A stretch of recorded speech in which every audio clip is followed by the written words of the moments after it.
Welcome back. We're now on module 5, and we're going to talk now about why they're targeting small businesses and entrepreneurs. Because we've done a general overview of what the Corporate Transparency Act is, but I want to go a little bit deeper into the whys in this module. So I want to talk about, now that we've seen what it is and who they're targeting and so on and so forth, let's read between the lines and discuss why they're doing this. Okay.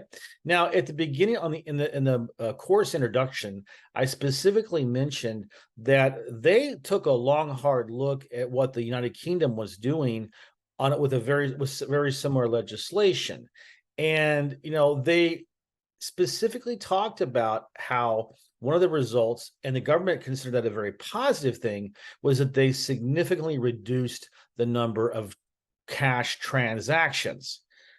And they obviously targeted holding companies and shell companies. And why is that? Let's face it, they think that those companies are the center, the hub of money laundering.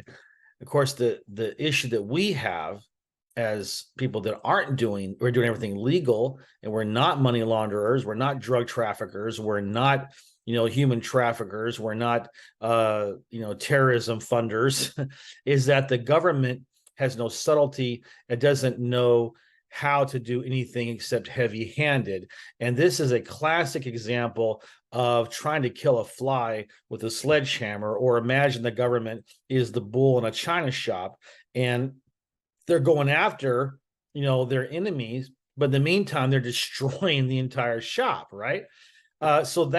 Think about that. And in the context of the cash transactions, I suspect that this also has something to do with an overall movement towards a digital currency.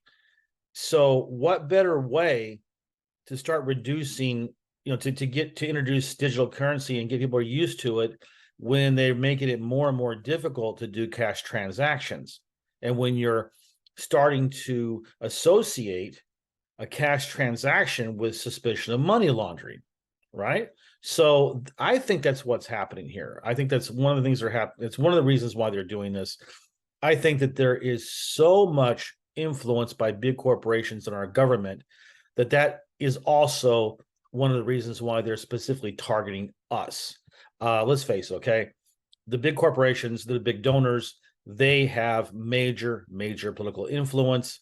There's been a lot, the Supreme Court rulings that basically took away, gutted the corporate the policies and the laws towards limiting corporate donations and so forth, considering corporations people. So that was a big deal. Okay, now let's face it, corporations, they do what's good for them. Millionaires, billionaires do what's good for them.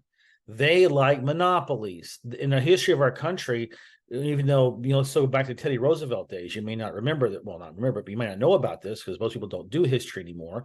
Teddy Roosevelt went after monopolies, Standard Oil, Chase Bank, all these kind of things that have been set up. They don't like that. They want to have everything under their control so they can price and keep the workers down and make more and more obscene profits.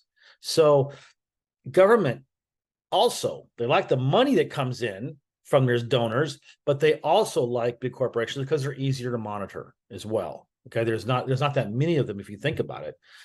Considering that they're only like 1% of the jobs, the businesses in the country are big corporations. The majority of the businesses are small business. So understand the government will always support big business. And let's remember what happened in 2008 with the Great Recession. I mean, the banks and the insurance companies, they were about to go under. AIG was like billions and billions of dollars. It's an insurance company. The banks, of course, everybody got bailed out on that. We didn't get bailed out.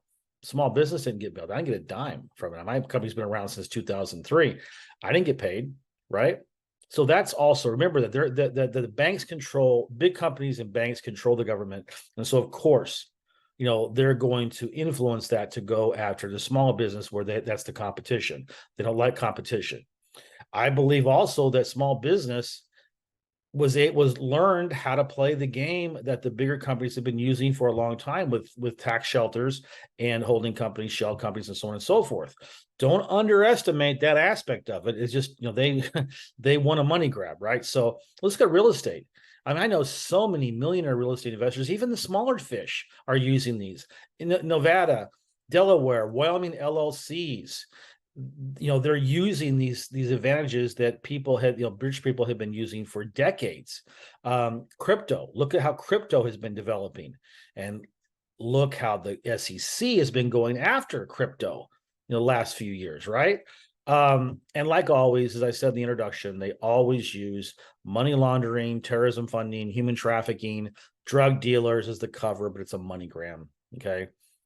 Why did they make FinCEN the enforcing agent for this law? Think about it. Because their core belief is that we're money launderers. And if we're not, and we're collateral damage, then so be it, right? They're going to let FinCEN be the bull in the China shop in this law, and they don't care, right? We now have to be watched closely, and that's why they chose FinCEN. So all that political crap trap you hear about, the reasons why they're doing this or whatever, and all these noble reasons, it's crap. It's just absolute crap. And finally, we don't have the political influence like the big corporations. And they really think that we're sheep. They think we're stupid and that we're just going to go along. And so what they've done is they've taken away with this law most of the structures and strategies that we were able to use to keep our anonymity, personal and corporate anonymity, and to reduce our taxes. So that's what we're facing here. Those are the motivations. I believe that's why we're being singled out. And so in conclusion of this module, I just want to repeat what I said last module. Do you want to go along with this? You may think that you can't, but there's a way you can get away from this and not have to submit. So as we're going through these modules, keep that in mind. Do you want to go along with this, knowing what you're knowing, learning what you're learning right now? So we'll table that for a future module. But in the meantime, I look forward to seeing you in the next module.